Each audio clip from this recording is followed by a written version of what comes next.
Irmãos, abramos nossas Bíblias no Evangelho de Mateus, capítulo 3.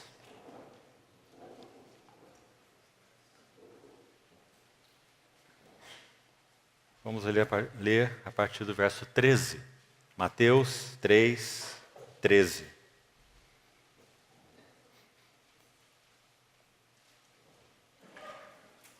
Por esse tempo, dirigiu-se Jesus da Galiléia para o Jordão, a fim de que João o batizasse. Ele, porém, o dissuadia, dizendo: Eu é que preciso ser batizado por ti, e tu vens a mim? Mas Jesus lhe respondeu: Deixa por enquanto, porque assim nos convém cumprir toda a justiça. Então ele o admitiu. Batizado Jesus, saiu logo da água, e eis que se lhe abriram os céus, e viu o Espírito de Deus descendo como pomba vindo sobre ele. E eis uma voz dos céus que dizia: Este é o meu Filho amado, em quem me comprazo. Ainda no Evangelho de Marcos, capítulo 1.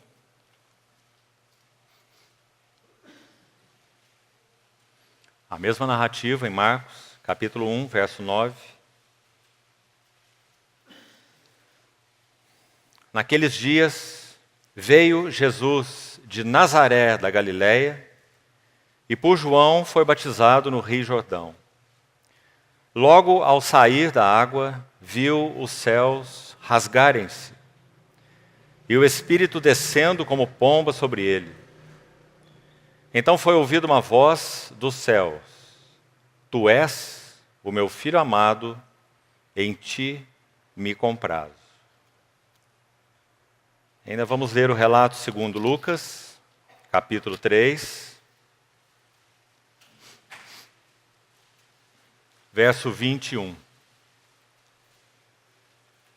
Lucas 3, 21. E aconteceu que, ao ser todo o povo batizado, também o foi Jesus. E estando ele a orar, o céu se abriu. E o Espírito Santo desceu sobre ele em forma corpórea como pomba. E ouviu-se uma voz do céu: Tu és meu Filho amado, em ti me comprazo. Vamos orar. Querido Pai Celestial, somos tão gratos por podermos ter Tua palavra aberta diante de nós. Somos tão gratos por termos a habitação do Teu Espírito Santo em nós e por Ele ser o intérprete das Tuas Escrituras. Suplicamos a Ti, bendito Senhor, que abra os olhos do nosso entendimento nessa noite, para que a Tua palavra seja para nós mais do que letras, ou ensino e doutrina.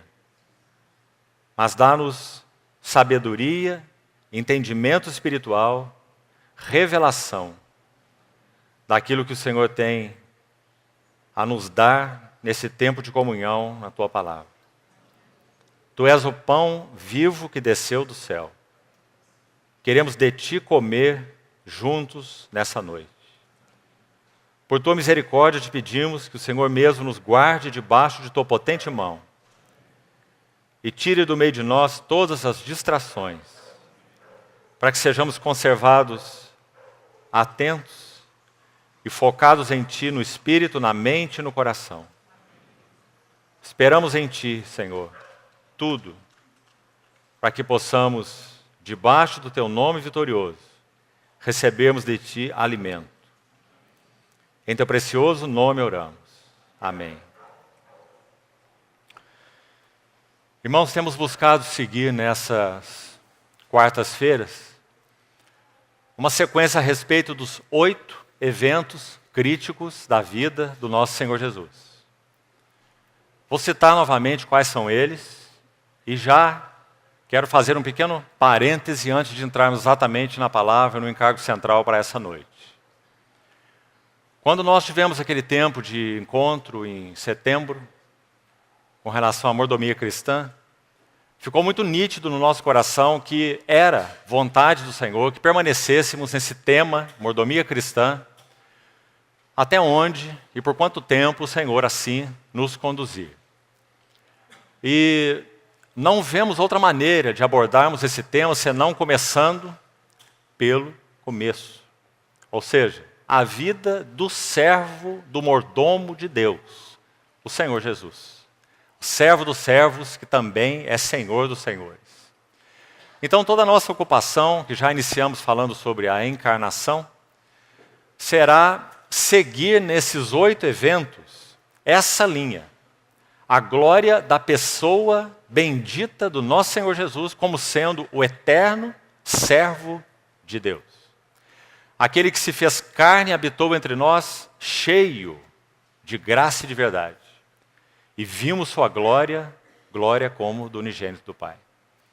Então nós já citamos para os irmãos, e apenas para nos localizarmos mais uma vez, há 8 eventos críticos na vida santa do nosso bendito Salvador.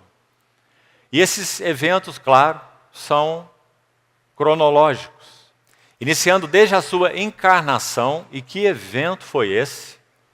Quando aquele que é o Filho de Deus e o Senhor da glória, deixou sua posição de glória, não sua divindade, e então, como um espetáculo aos anjos, ele deixa essa sua posição sublime, aquele que é alvo da contemplação, de adoração dos anjos. Essa pessoa, o Logos de Deus, o Verbo eterno, ele deixa a posição de glória, a segunda pessoa da Trindade, com isso não deixando os céus vazios. Deus é Espírito, Deus é triuno. Cada subsistência pessoal da Trindade é uma subsistência distinta. O Pai não é o Filho não é o Pai, o Espírito não é o Pai, o Espírito Santo não é o Filho, nem o Filho é o Espírito Santo. Então a segunda pessoa da divindade, o Verbo de Deus, o Logos. Aquele que é em si mesmo o objeto da adoração dos anjos. Ninguém pode ver o Pai, ninguém pode ver o Espírito. Toda a glória da divindade é vista na face do Filho. A Bíblia é consistente em nos ensinar isso por todos os lados. Essa segunda pessoa da divindade, o Verbo, o Filho de Deus, ele se faz carne. Claro que isso não poderia ser outra coisa senão um espetáculo de assombro aos anjos. Porque aquele que é objeto de adoração, de sua contemplação, agora desce e assume natureza humana. Então nós vemos os textos, 3 ou 4 pelo menos, entre eles o de Pedro, que diz que esse evangelho manifestado na pessoa encarnada do Filho de Deus é um mistério e um assombro que anjos anelam perscrutar. Um espetáculo aos anjos. Então, já mencionamos até aqui, e quanto a esse encargo, no momento, nós já concluímos essa parte, essa primeira crise, a encarnação do nosso Senhor. E então hoje nós daremos o primeiro passo nesse segundo evento crítico da vida de nosso Senhor, buscando entender o que ele significa e qual a aplicação para as nossas vidas, na nossa relação com o Senhor, na nossa jornada cristã.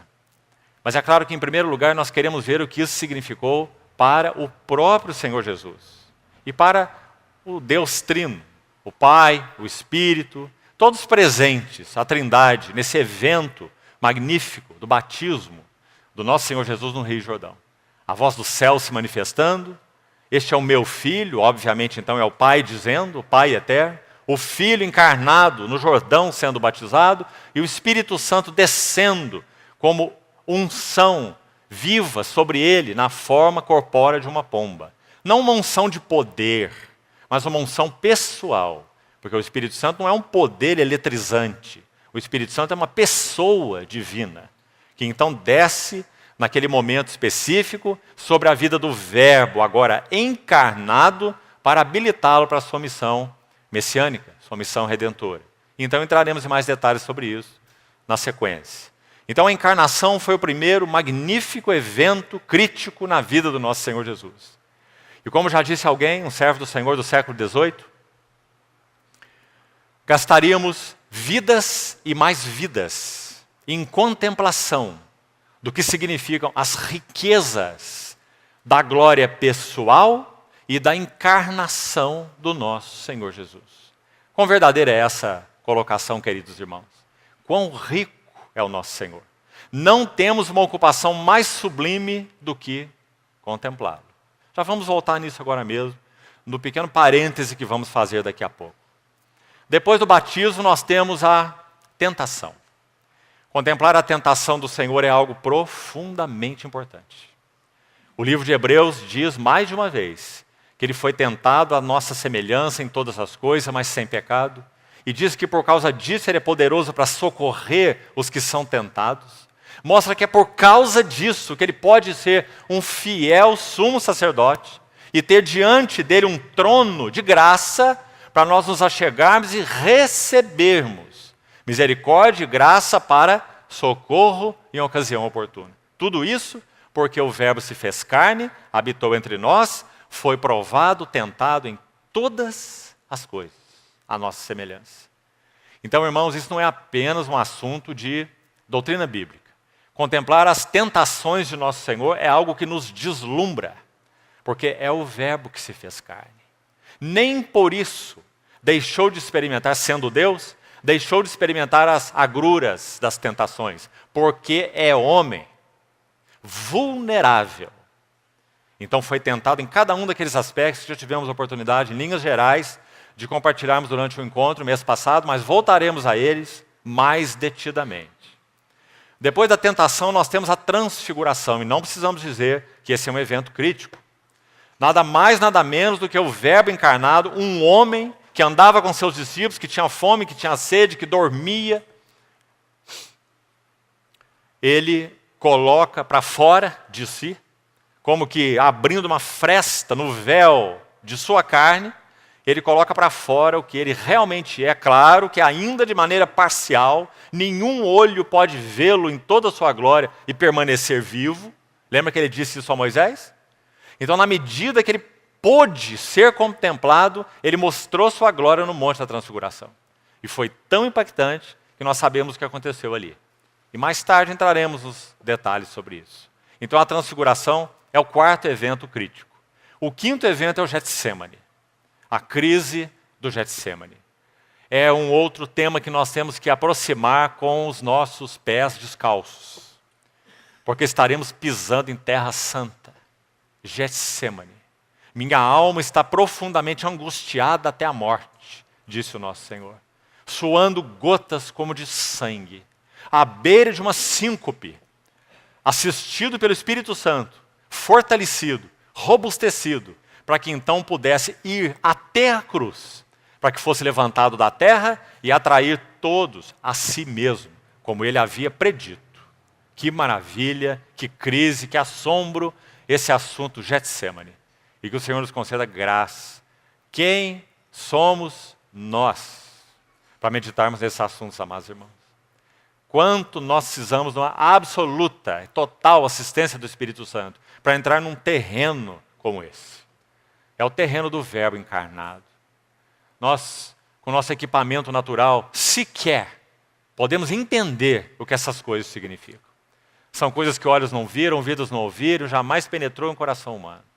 Então que o Senhor, como sempre temos enfatizado, conceda a nós graça, conceda a nós habilitação, conceda a nós revelação. Se algumas frestas que sejam, mesmo pequenas, forem abertas a nós a cada quarta-feira, nós sairemos daqui deslumbrados com as belezas e as glórias do Senhor.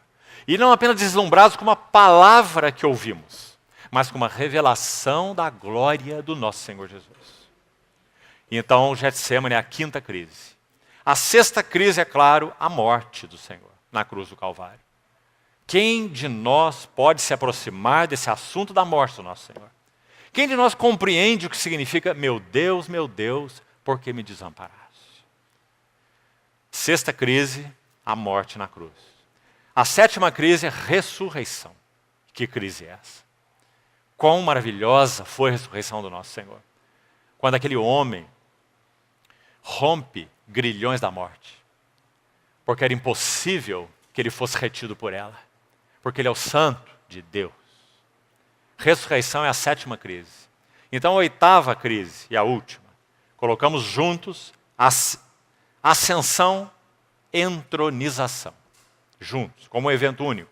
Porque Nosso Senhor ascendeu e imediatamente foi entronizado. Então, são essas 8 crises ou eventos críticos na vida do nosso Senhor Jesus. Amados irmãos, livros já foram escritos sobre essas 8 crises. Vários. Porque o tema é tão magnífico. Agora, fazendo o parêntese, antes de entrarmos no encargo central, que o Senhor nos ajude a compreender o que vamos dizer aqui com atenção. Fazia muito tempo que minha esposa e eu não participávamos de uma conferência específica de casais. Muitos anos. Uma conferência específica. Mês passado, fomos convidados para compartilhar e participar numa conferência específica de casais. Mais uma vez foi trazido para o nosso coração um fato. E eu gostaria muito que os casais, em particular, nessa noite, atentassem para isso. Tem nos parecido, irmãos, que em particular a vida dos homens, dos maridos, dos pais, tem estado tumultuada diante do Senhor. Sem uma clareza de foco do para onde ir, do significado de Cristo, do significado desse altar pessoal, sua consagração. Aquela que ninguém terá e nem pode ter por você. Seu altar pessoal de contemplação das belezas do Senhor, das glórias do Senhor. Porque só há uma maneira de um marido e de um pai ser transformado. Uma, única. É se ele seguir contemplando as riquezas do seu Senhor, do Senhor Jesus. Não há nenhuma outra maneira. Não há nenhum conselho, não há nenhuma técnica, não há nenhuma estratégia, não há nenhum voto, nenhuma promessa, nenhum nada que seja capaz de nos transformar em termos de caráter. Só a contemplação do Senhor Jesus é transformadora. Então, quando nós constatamos vidas daqueles que foram particularmente responsabilizados pelo Senhor de serem nas suas famílias cabeças, representando Cristo, como sacerdote, profeta e rei, porque é isso que Cristo é, vivendo vidas tão tumultuadas e tão fracas, qual é a causa disso? Irmão, é uma só. Deficiência em viver uma vida robusta, de relação com o Senhor Jesus. E por que nós estamos falando isso nessa noite? Porque, irmãos, nós estamos gastando várias reuniões. Nós estamos ainda só no 2º evento, tem mais... Contando esse, são 7 pela frente, já que estamos iniciando esse hoje. Eventos críticos da vida do nosso Senhor Jesus que mostram sua beleza, riqueza e glória. Se nossos olhos não forem abertos para contemplarmos esses assuntos progressivamente, então nós vamos ter dificuldade no que concerne ao exercício de todas as nossas funções. Compreendeu, irmão? O motivo? Compreendemos que nós não estamos sendo aqui teóricos e nem estamos interessados em estudo bíblico. Você está entendendo o que eu quero dizer?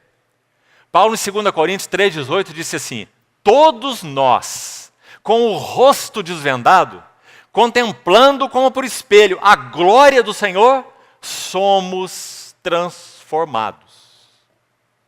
De glória em glória, na sua própria imagem. Então, irmão, não estou sendo simplista, estou sendo realista. Maridos e pais que têm vivido vidas tão fracas, incapazes de cuidar adequadamente de seus filhos, incapazes de edificar suas esposas, o motivo é um só. Estão com foco no lugar errado. Quem sabe na própria família em si, achando que ter uma boa família é o supremo propósito de Deus. Isso não é o supremo propósito de Deus. O supremo propósito de Deus é que nós conheçamos profundamente Cristo. Sabe como ele orou pouco antes de partir? João 17. Pai, a minha vontade é que aqueles que me deste estejam comigo e vejam a minha glória. Glória que me conferiste porque me amaste antes da fundação do mundo. Sabe qual é a vontade do Senhor Jesus para você, marido, pai? É que você veja a glória dele. E vendo essa glória, você seja transformado. Sabe qual é o problema, irmãos? Muitas vezes, quando esses encontros de casais são promovidos, sempre é buscado uma maneira milagrosa.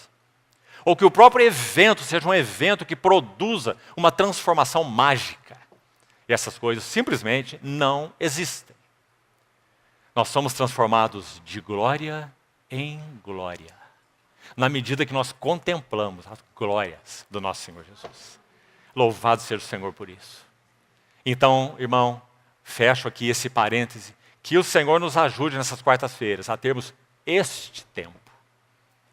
Entre nós mesmos, nessa Assembleia, temos reconhecido a necessidade que temos tido de vidas mais vigorosas. Em particular, pais e maridos com vidas mais vigorosas. Mas só há uma chave. Se esse altar pessoal for erguido de uma maneira mais robusta, nós, pais e maridos, precisamos ir diante do Senhor e fazer algumas perguntas. Já que o Senhor Jesus não é intruso, Ele não vai entrar onde Ele não for convidado. Não vai. Ele não é assim. Ele não é intrometido, embora seja soberano e todo-poderoso. Mas é o todo-poderoso gentil. Então nós temos que fazer perguntas para Ele. Senhor, por que minha vida conjugal não avança? Senhor, por que tenho tido tanta dificuldade em alimentar minha esposa? Contigo. Senhor, por que tenho tido tanta dificuldade em apontar caminho para os meus filhos? Nós precisamos fazer essas perguntas, porque o Senhor anela nos responder. E sabe como Ele vai responder? Ele vai nos responder nos achegando a Ele, se nós fizermos essa pergunta com realidade e sinceridade de coração. Ele vai responder-nos, nos fazendo achegar a Ele. Despertando fome, mais fome por Ele do que por trabalho, por dinheiro, por bens, por coisas, por instrução, educação, seja lá o que for. Quais os múltiplos alvos que podemos ter no nosso coração? Mais fome por Ele do que por qualquer outra dessas coisas. E essa será a única coisa capaz de tornar um pai diferente e um marido diferente. Então, queridos irmãos, vamos concluir aqui isso. Que o Senhor conceda graça para todos nós. Não está excluído o que fala. Que o Senhor conceda graça a todos nós, para nós avançarmos nesse conhecimento de Cristo Jesus, o nosso Senhor. Por amor do qual eu perdi todas as coisas e as considero um lixo para ganhar a Cristo e ser achado nele. Sabe qual é o problema nosso, marido, pai? Nossos filhos nos acham em nós. Nossos esposos nos acham em nós. Aí você vai dizer, mas você não conhece a minha esposa. Né? O nosso grande problema é que as circunstâncias, as pessoas nos acham em nós. Não nos acham onde deviam nos achar. Escondidos em Cristo. Então, queridos irmãos, contemplar as glórias do nosso Senhor Jesus não é um assunto teórico. É um assunto muito prático. Que o Senhor encontre lugar, então, nessas quartas-feiras, para realizar esse trabalho nos nossos corações. E, queridos irmãos, se há um momento na história da igreja, de quase 20 séculos, em que nós temos carecido desesperadamente de um espírito de arrependimento, é agora. Agora. Um espírito de arrependimento. Dizendo a Ele, nosso bendito Senhor e Salvador, Senhor, nem eu, quem sabe, nem eu me suporto mais. Então o Senhor vai mudar o ângulo de nossa visão. O Senhor vai nos mostrar que nosso casamento é um milagre. Porque tem alguém do nosso lado que está nos suportando. Nem nós já não nos suportamos. Então, irmãos queridos, que o Senhor nos encoraje. Nos encoraje. Abra-nos com um desejo sincero, de coração, para conhecê-lo, tocá-lo, como talvez nunca antes tenhamos nem conhecido, nem tocado. Não se acomode, irmão. Não se acomode com reuniões e reuniões e reuniões. Nós estamos vivendo os dias finais. Há pouco tempo, conversando com um jovem, ouvi algo tão lindo da boca dele, que gostaria tanto de ouvir de irmãos mais velhos, mas é tão difícil ouvir da boca de irmãos mais velhos isso.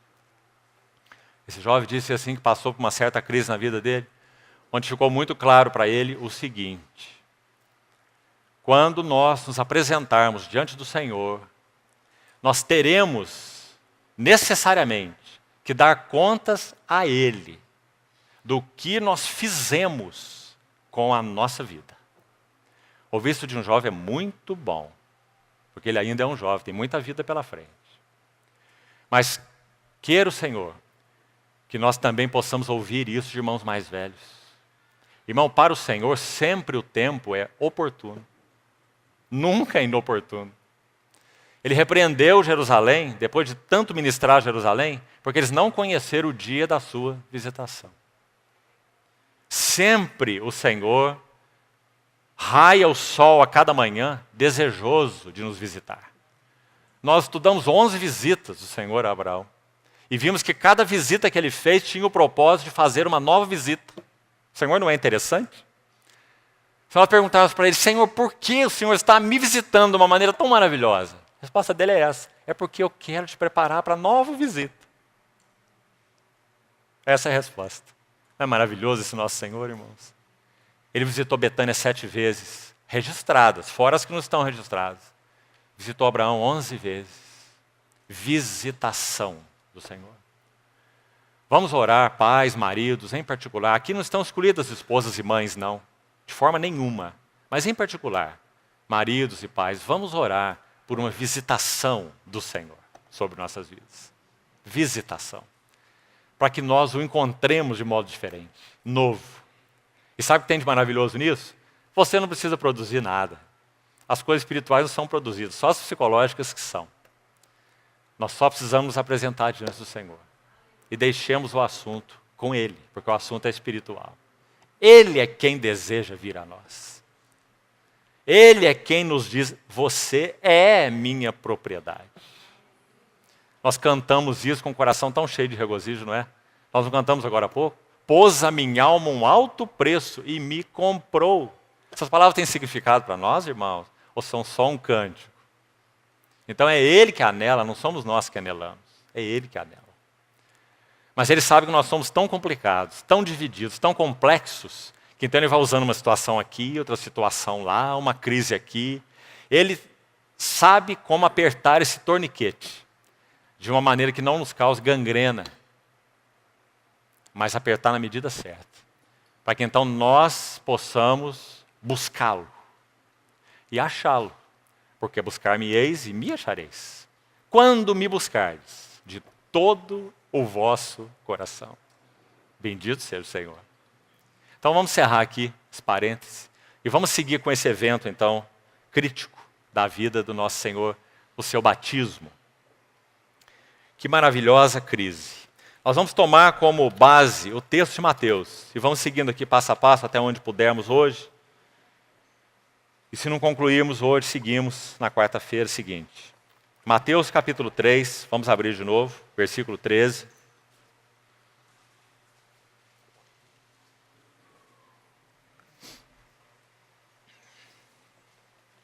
Por esse tempo, dirigiu-se Jesus da Galiléia para o Jordão a fim de que João o batizasse.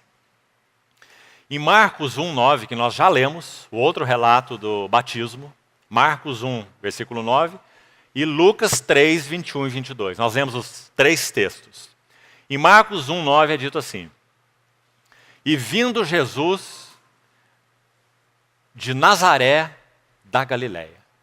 E vindo Jesus de Nazaré da Galiléia. Sabe o que está registrado no Evangelho de João, irmãos, por 2 vezes?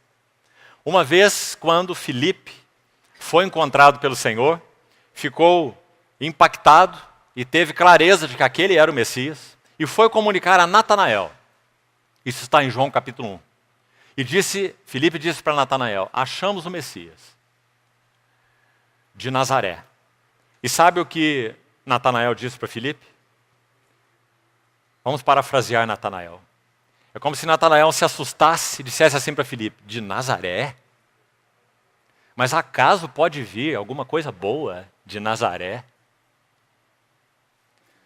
Marcos 1,9 diz: e vindo Jesus de Nazaré da Galileia. Nazaré era uma região proscrita. Realmente nada de bom se esperava daquele povoado de Nazaré.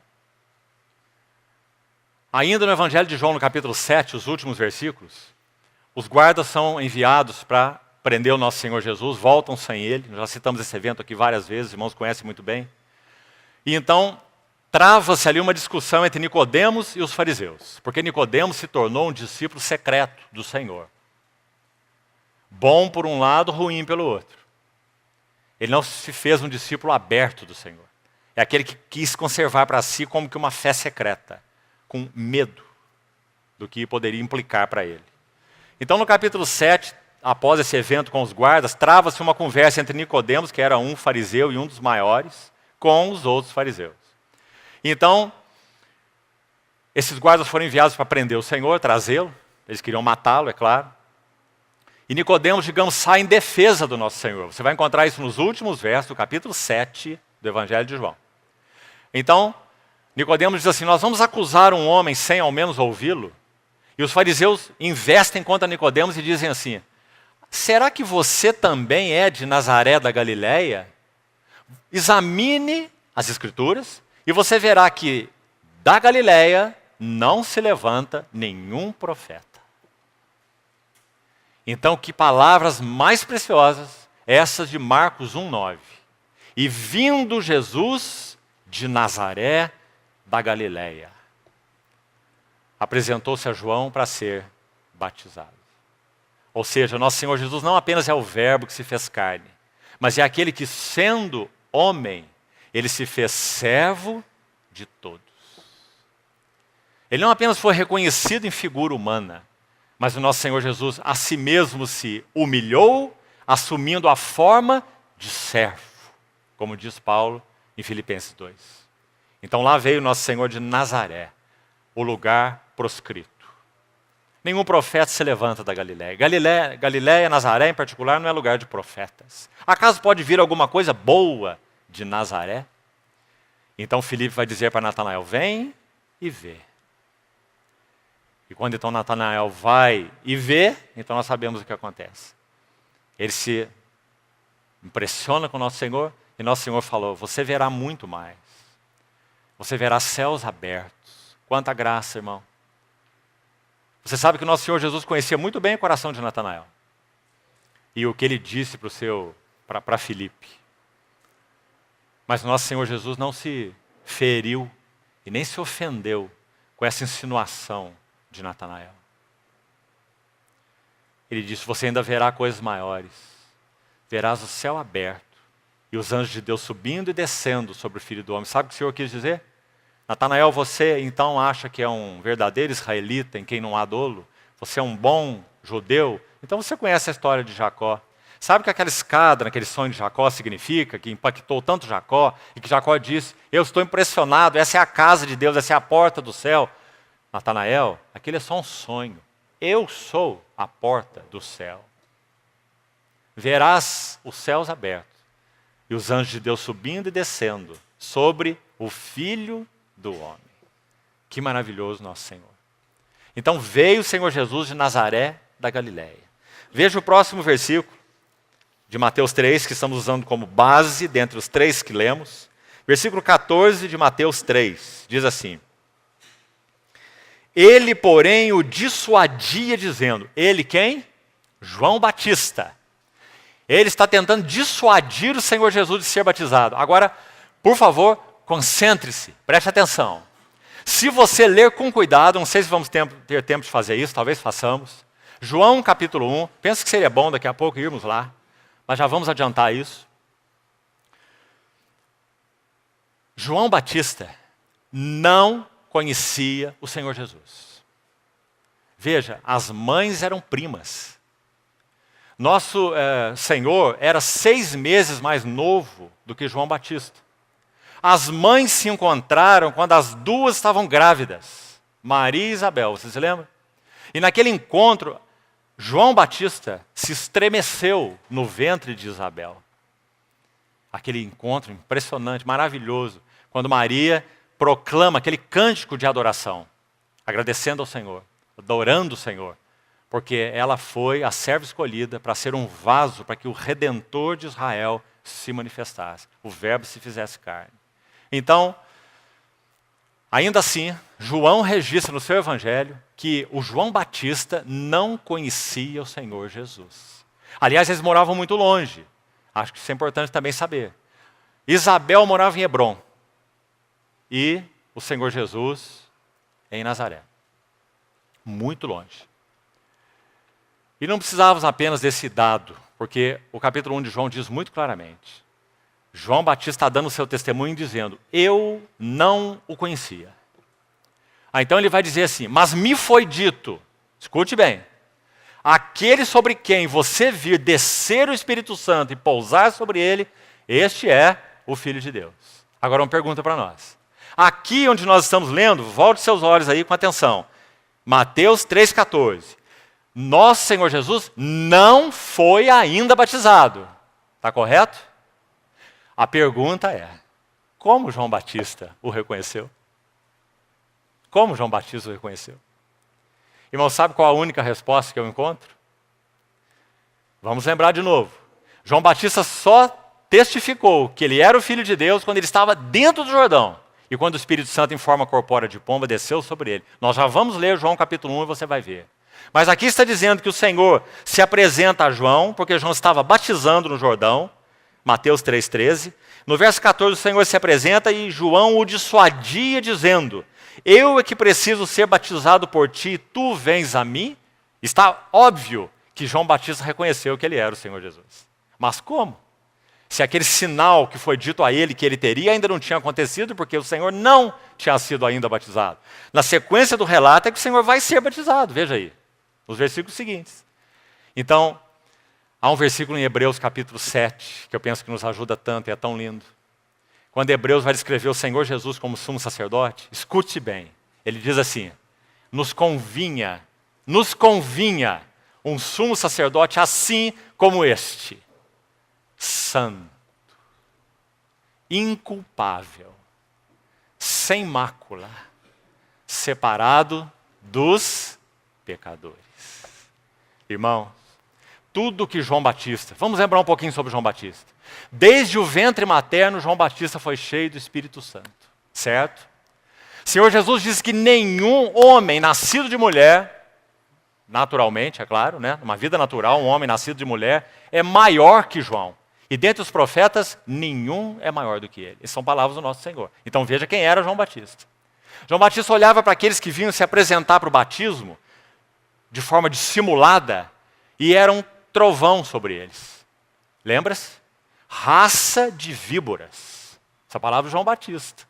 Quem vos induziu a fugir da ira vindoura?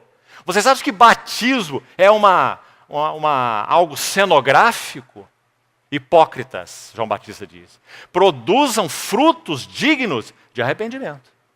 E depois venham para ser batizados. Isso dizia João Batista. Então vocês viram quem era João Batista. Mas agora olha o contraste. Ele olha para os fariseus, raça de víboras. Agora ele olha para esse homem e diz, eu é que preciso ser batizado por ti. Não é maravilhoso, irmão? Por quê? Porque João Batista agora viu alguém que é santo.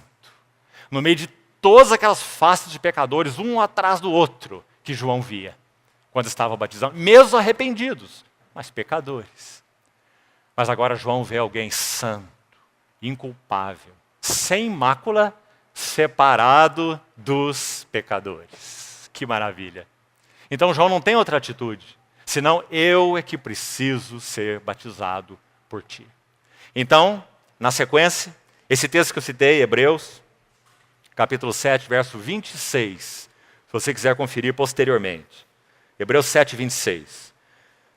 Na sequência de Mateus 3, verso 15, então, próximo verso, diz assim, mas Jesus lhe respondeu, deixa por enquanto, porque assim nos convém cumprir toda a justiça.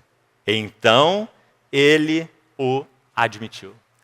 Sabe o que significa nos convém cumprir toda a justiça e o porquê que o Senhor foi batizado? Ah, irmãos, que maravilha compreendermos isso aos seus pés.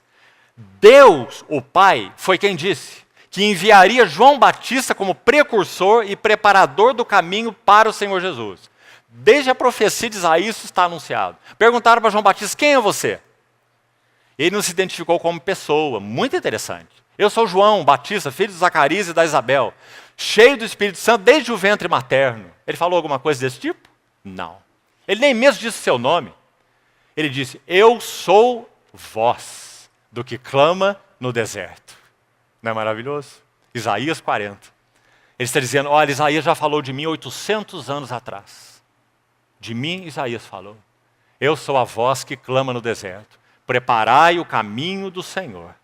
E endireitai no ermo, vereda a nosso Deus. Ou seja, o ministério de João Batista é um ministério endossado, profetizado pelo Deus eterno. Então aquilo que João Batista estava realizando estava completamente de acordo com os conselhos de Deus. E então nosso Senhor Jesus se apresenta. E agora ele vai entrar neste caminho, o caminho ordenado por Deus através de João Batista, preste atenção, foi o caminho do arrependimento. Nosso Senhor Jesus não precisa de arrependimento.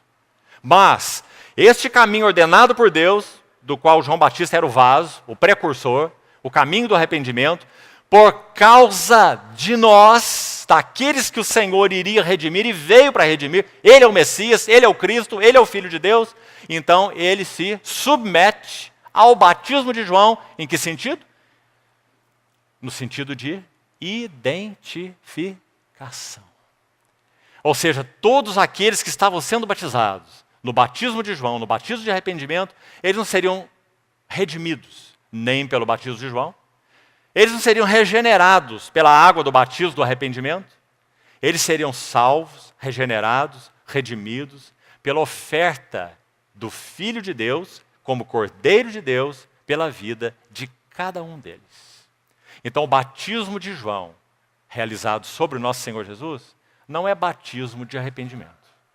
Nosso Senhor Jesus não tem nada do que se arrepender. Ele é o único que não tem. Aliás, irmão, há um detalhe citado nesse texto muito interessante. Dentre os três que nós lemos, Marcos cita e Lucas também.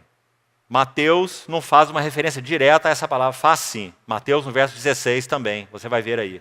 Batizado Jesus, saiu logo da água.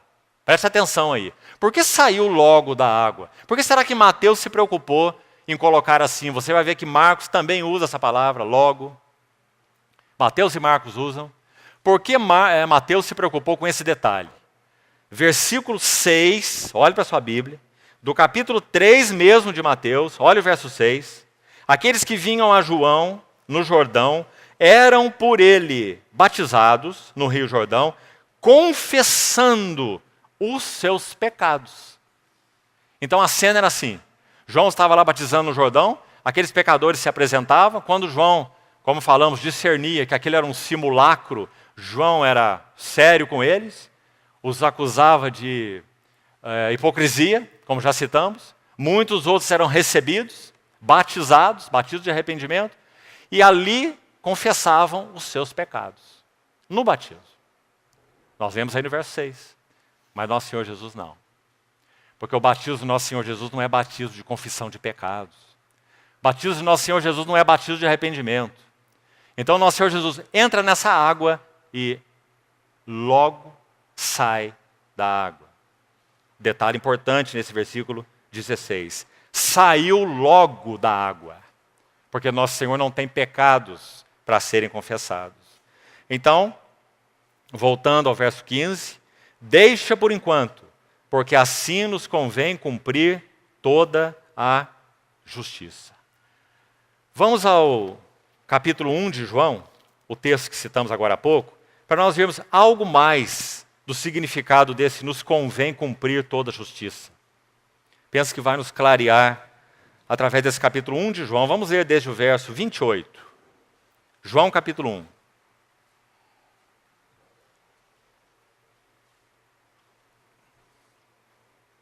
Essas coisas se passaram em Betânia, Essa não é a Betânia que o Senhor visitou, não é a Betânia próxima a Jerusalém, é a Betânia do outro lado do Jordão, uma outra Betânia, onde João estava batizando.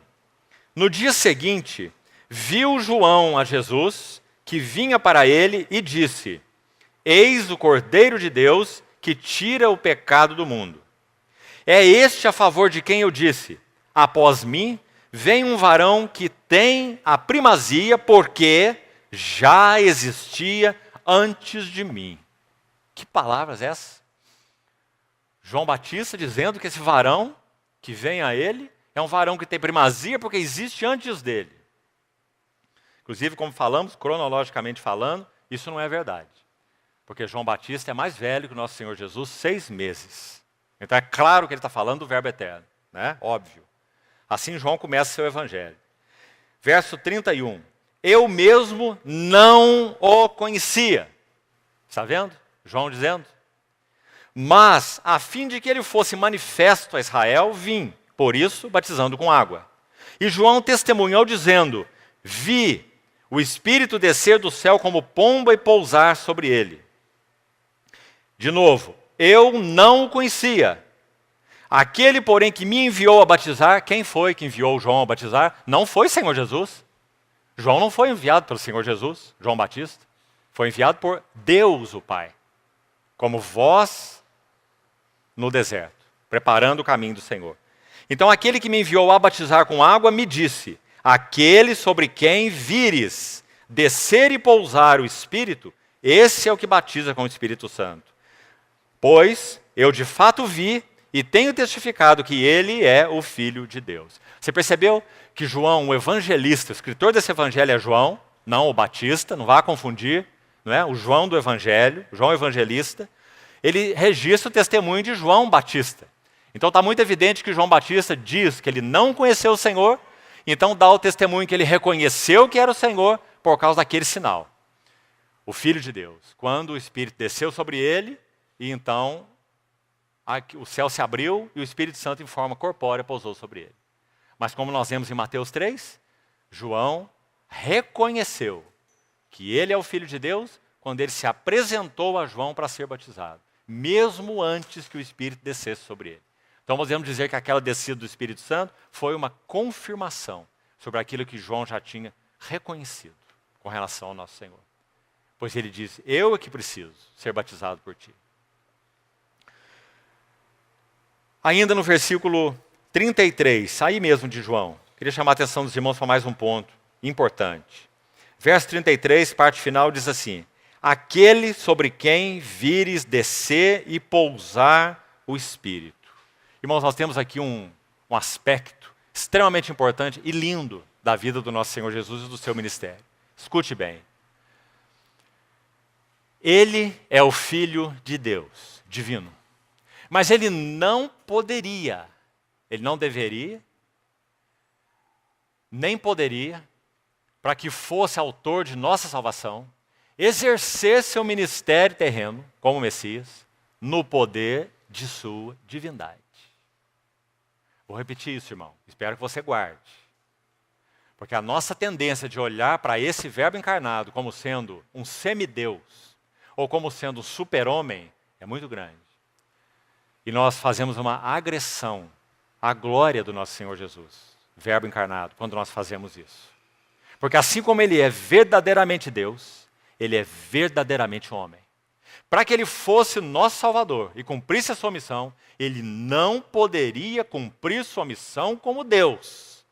Ele teria que cumprir sua missão como Deus homem. E para que pudesse ser o redentor do homem, tinha que viver como homem, em todas as coisas. Por isso a Bíblia enfatiza tanto essa questão do nosso Senhor ser verdadeiro homem, tentado em todas as coisas, suportando todas as aflições, vulnerável, e não um semideus ou um super-homem. Uma mistura de humanidade com divindade. Isso não foi nosso Senhor Jesus. Nunca pense assim, irmão. Não dê lugar a isso, porque isso é uma heresia.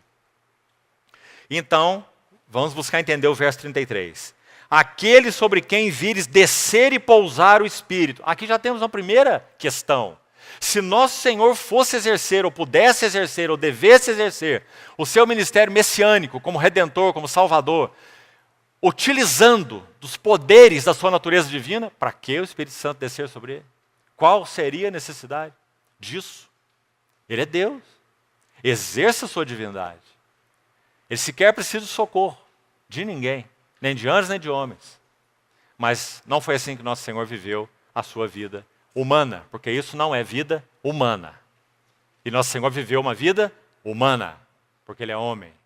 Então aí sim, essa parte final do verso 33 assume um valor precioso para nós. E nós vamos ver aqui uma palavra em particular, preste atenção aí.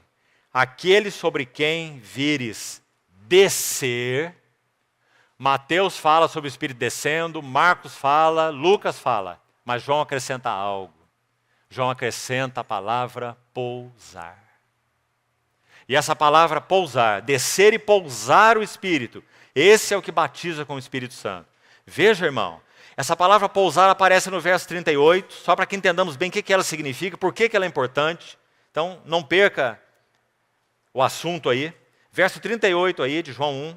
Jesus, voltando-se, vendo que o seguiam, disse-lhe: que buscais? E eles disseram: mestre, onde assistes? Ou onde moras? Ou onde habitas? Essa é a palavra na língua original. Respondeu ele: vinde e vede. Foram, pois, e viram onde Jesus estava, olhe para o verso 39, morando, a mesma palavra, e ficaram, a mesma palavra. Se você consultar aí a sua chave linguística, a palavra para morando, verso 39, ficaram com ele, ainda no verso 39. No verso 38, a última palavra, assistes, viu aí? Todas as três palavras são a mesma palavra na língua original, que é a palavra para morar, é a palavra para ficar, ou a palavra para permanecer. Então agora veja como essa expressão no verso 33 é maravilhosamente significativa. O Espírito Santo então não apenas desceu sobre o nosso Senhor Jesus, mas ele permaneceu. Agora você quer ver Paulo explicando isso? Deixa esse texto marcado, por favor. Abra Atos 10. Atos 10.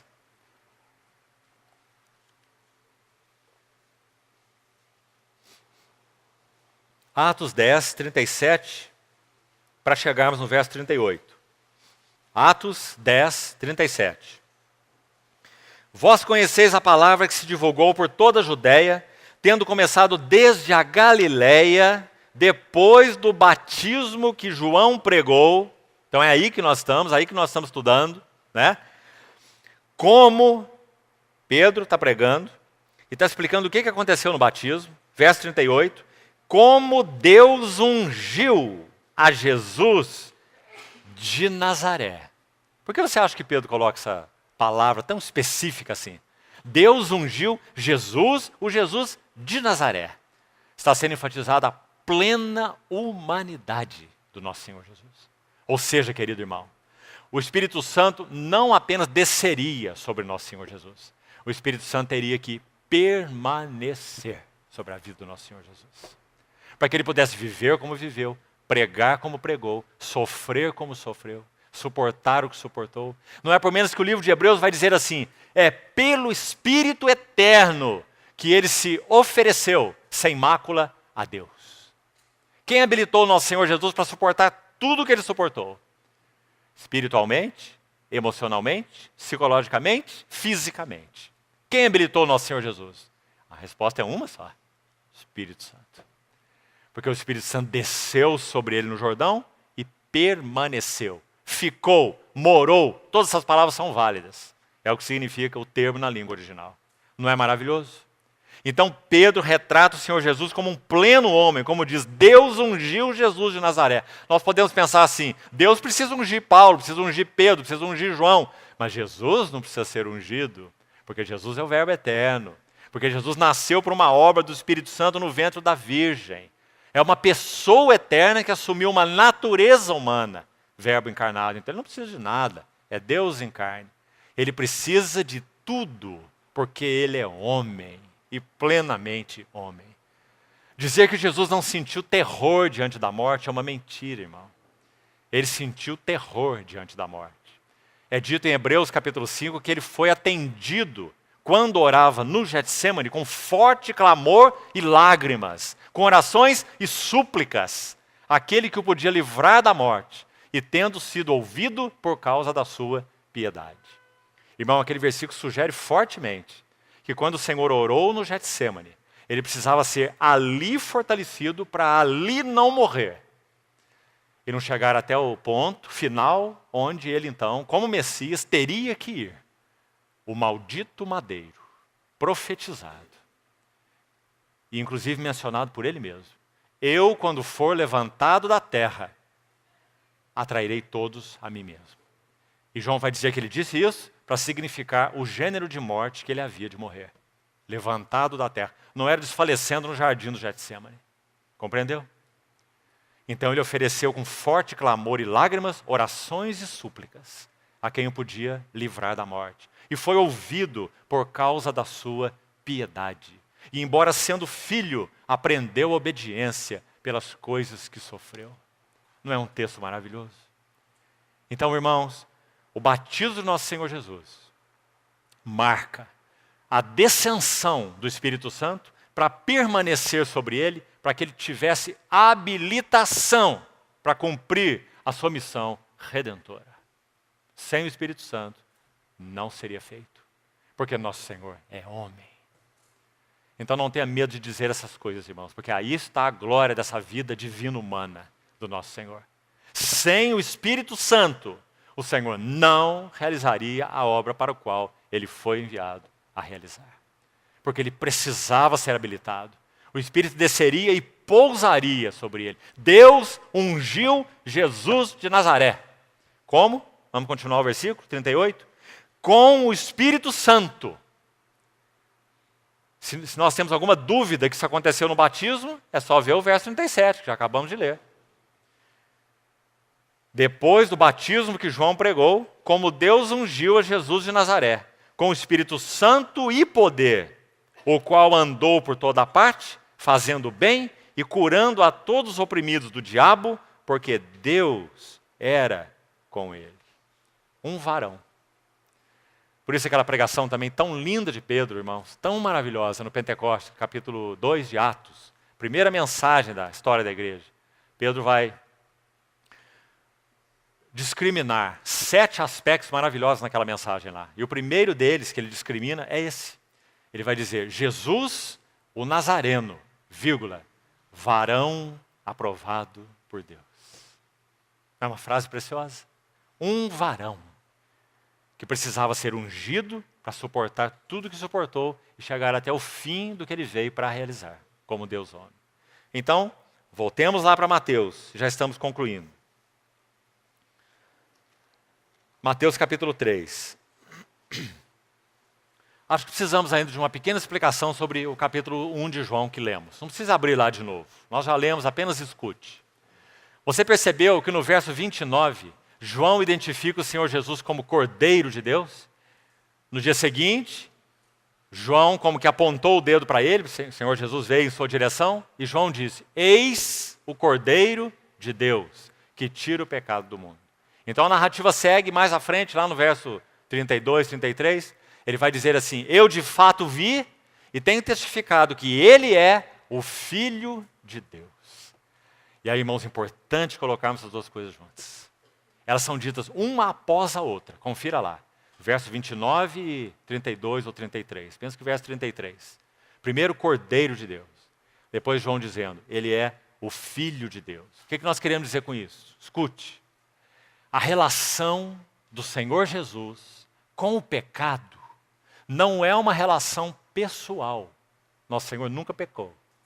Nem quando ele estava na cruz, o pecado penetrou nele. Nunca, nem na cruz.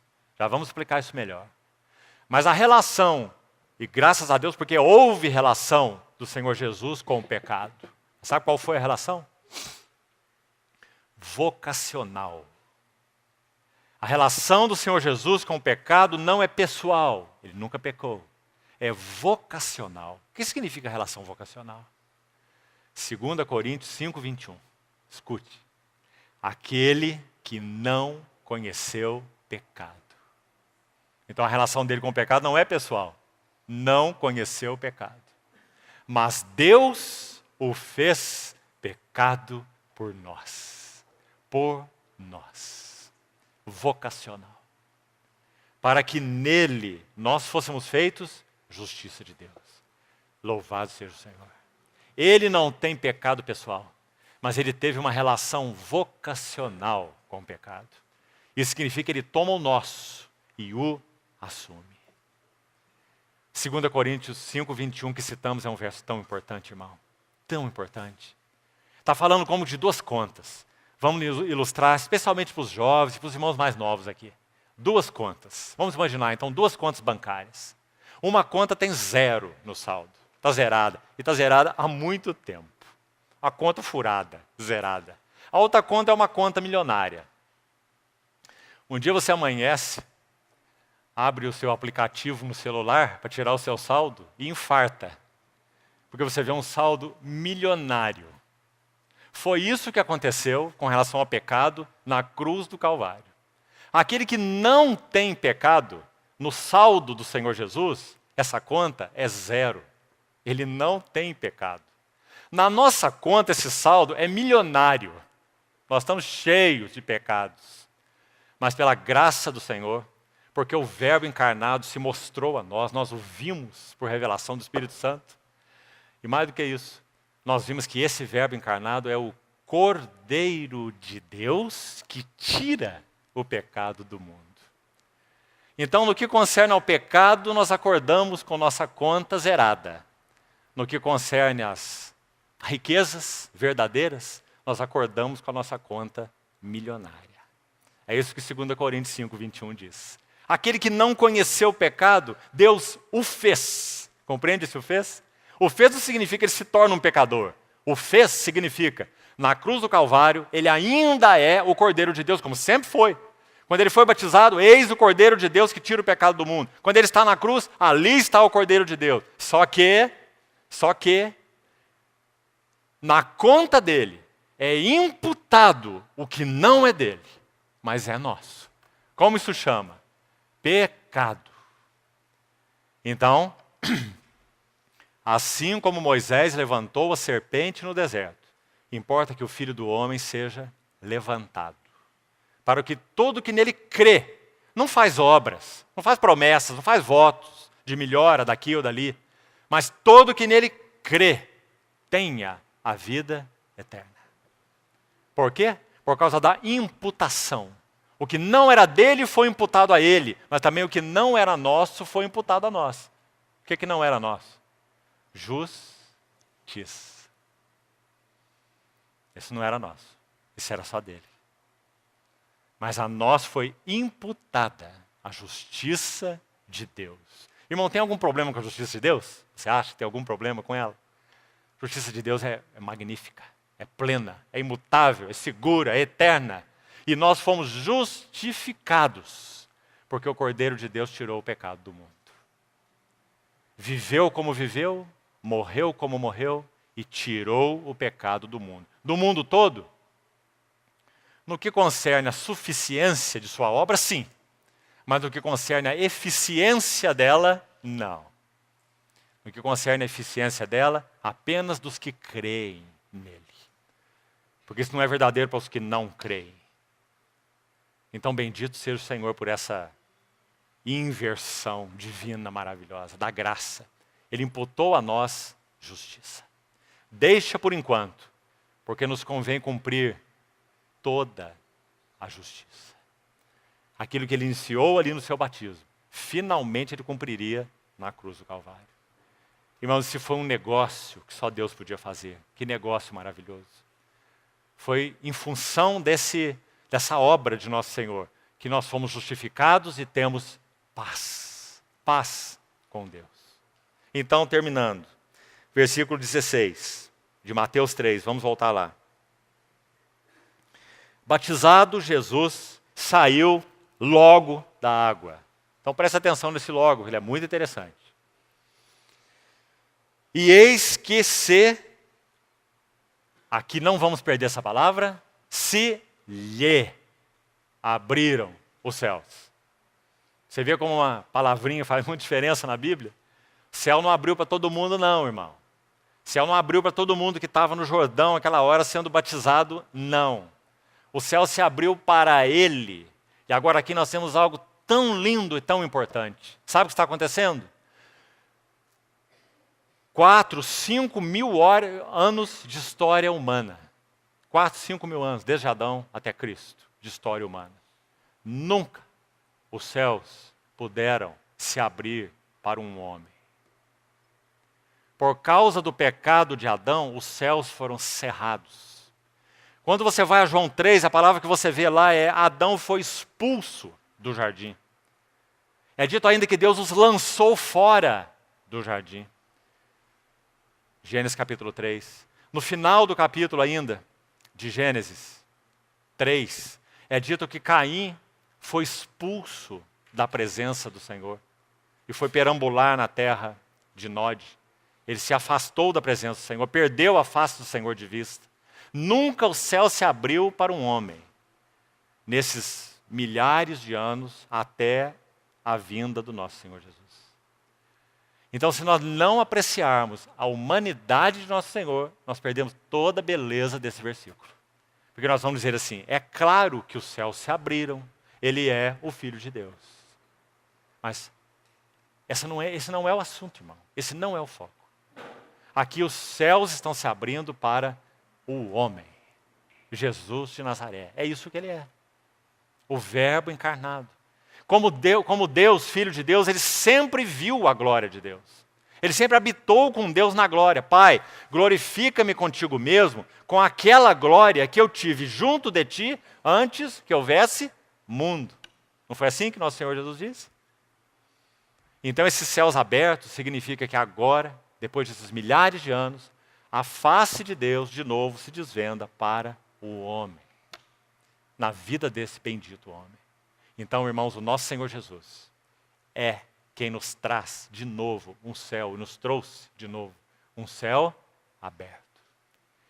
Quando nós oramos, Senhor, mantenha sobre nós o céu aberto. Que direito nós temos de orar assim, irmão? Baseado no quê? Você é bonzinho o suficiente para isso? O que você tem para que o céu se mantenha aberto sobre você? Quem é você? Quem sou eu? Que direitos temos? O céu se mantém aberto sobre nós, porque o nosso Redentor é divino humano. Porque há um homem nos céus em glória. Porque ele é o nosso representante diante de Deus. O Verbo encarnado de Deus trouxe de volta a face de Deus para o homem. Então os céus se abriram. Que expressão maravilhosa. E agora então vamos concluir. Essa voz do céu. Mateus registra de uma forma mais impessoal. Este é o meu filho amado em quem me compraz. Mas Marcos e Lucas de forma diretamente pessoal, dizendo, tu és o meu filho amado, em quem me compraz. E essa voz é um reflexo de Isaías 42, 1, Cântico do Servo. Eis aqui o meu servo, a quem sustenho, o meu escolhido, em quem a minha alma se compraz. Isaías 42, 1. Pus sobre ele o meu espírito. Está vendo a cena do batismo aí? Eis aqui o meu servo, meu escolhido, a quem sustenho, em quem minha alma se compraz. Pus sobre ele meu espírito. Esse é o batismo. Isaías 42, 1. 800 anos antes, Isaías está tratando desse assunto, da eleição desse servo divino humano, Senhor Jesus. Tu és o meu filho amado, em ti me comprazo. Se nós buscarmos, aqui concluímos, aplicar isso, vamos concluir com essa aplicação. Já vimos algo da beleza, da glória do batismo do nosso Senhor Jesus e que isso significou para Ele e para nós nele. Mas especificamente falando, irmãos, o que batismo significa? Para nós que somos batizados em nome do nosso Senhor Jesus, Paulo diz que fomos batizados na sua morte, fomos semeados com Ele na morte, participamos com Ele da sua vida ressurreta, podemos andar em novidade de vida por causa dEle. Esse é o ensino de Romanos 6. Mas queria usar um verso para nós concluirmos. Qual é essa implicação do batismo do nosso Senhor Jesus, quando nós nos batizamos em nome do nosso Senhor Jesus? Qual é a implicação para nós? Abra sua Bíblia, por favor. 2 Coríntios mesmo, 5,17. E escute bem esse versículo e aqui vamos terminar. 2 Coríntios 5,17.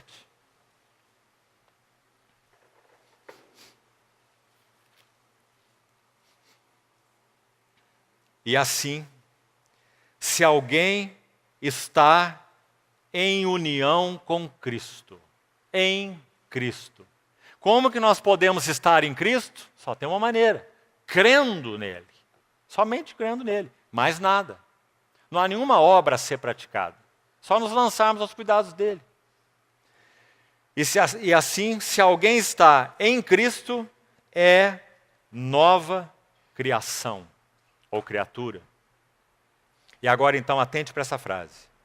As coisas antigas já passaram. Eis que tudo se fez novo. Essa é a implicação do batismo que concerne a nós. Irmãos, não haveria nenhuma realidade no batismo realizada em nome do nosso Senhor Jesus, em nome do Pai, do Filho e do Espírito Santo. A forma em si não é relevante, mas sim esse nome, essa pessoa bendita. Então não havia nenhuma realidade em nosso batismo. Se o nosso batismo não fosse a evidência, ou a expressão, ou o testemunho externo de que essa realidade ocorreu nos nossos corações. Quando nosso Senhor Jesus entra no seu batismo, ele que não tem pecado, o batismo dele não foi um batismo de arrependimento, mas preste atenção, quando ele entra no seu batismo, uma hora totalmente nova se abre diante do nosso Senhor Jesus.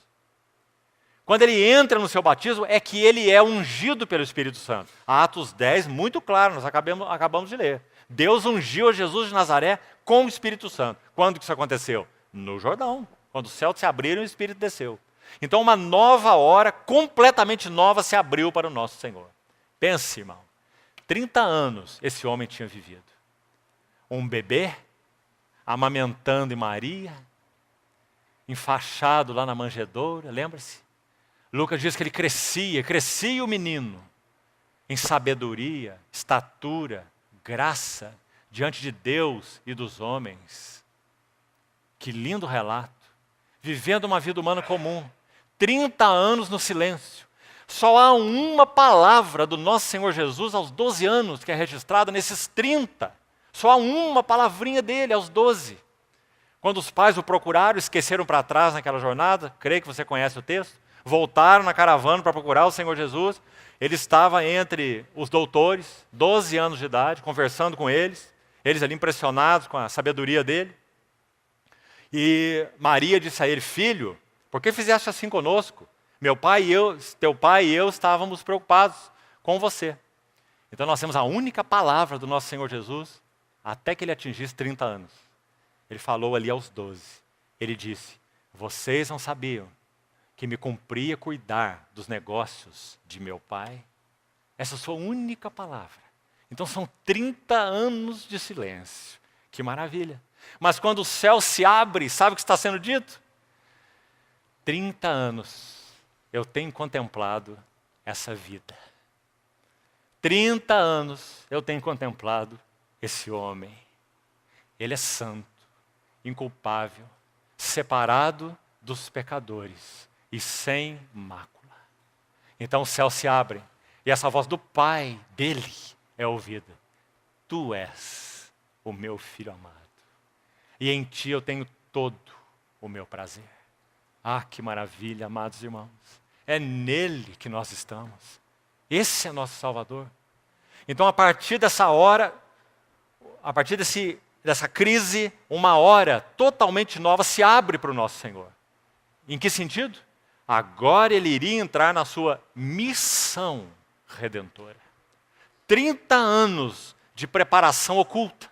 Uma palavrinha aos 12 anos, dizendo que seu coração já estava lá, em cuidar dos assuntos do seu pai. Não do seu papai José e da sua mamãe Maria, mas do seu pai celestial.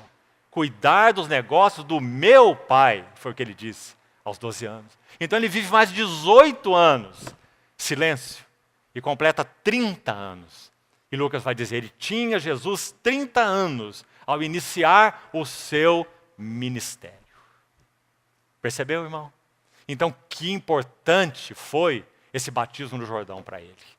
Esse céu se abrir, essa voz do céu, esse endosso com relação a essa vida única, santa, separada dos pecadores. E agora então ele vai exercer a sua missão vicária, redentora, salvadora.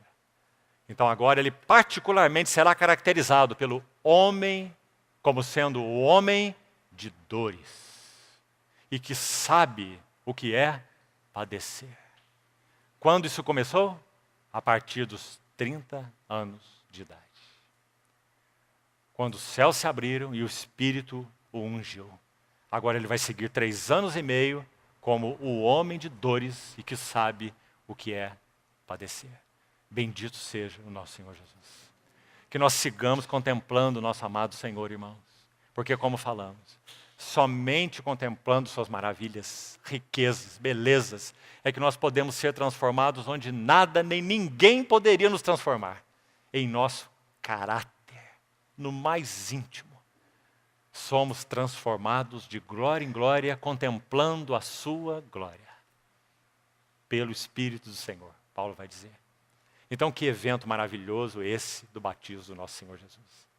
Não vamos nos esquecer, aqui concluímos. Esse homem trouxe de novo os céus abertos para o homem. Foram 4, 5 mil anos de céu fechado. Céu fechado para Abraão, céu fechado para Davi, céu fechado para Samuel, céu fechado para Daniel. O Espírito Santo descia aqui, o Espírito Santo descia lá, comunicava alguma coisa, comunicava uma profecia, comunicava um poder. Lembre-se de Sansão, por exemplo, um poder de libertação, um poder para fazer alguma coisa, um poder até para ressuscitar morto, no caso de Elias e Eliseu, por exemplo. Mas sempre descendo e voltando, e descendo e voltando. Mas agora um homem entra no Jordão, e o Espírito Santo desceu e ficou. Desceu e pousou sobre ele. Louvado seja o seu nome. Esse é nosso Senhor Jesus. Tu és o meu filho amado.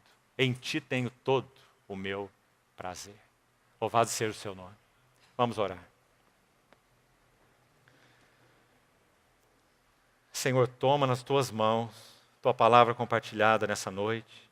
Só o Senhor é hábil para trabalhá-la para dentro dos nossos corações. E te pedimos que o Senhor faça isso por tua misericórdia. Queremos sim, Senhor, ser por tua palavra transformados. Queremos ver com mais clareza as riquezas e belezas do Senhor. E queremos ser tornados como tu és. Obrigado, homem de dores. Obrigado, varão aprovado.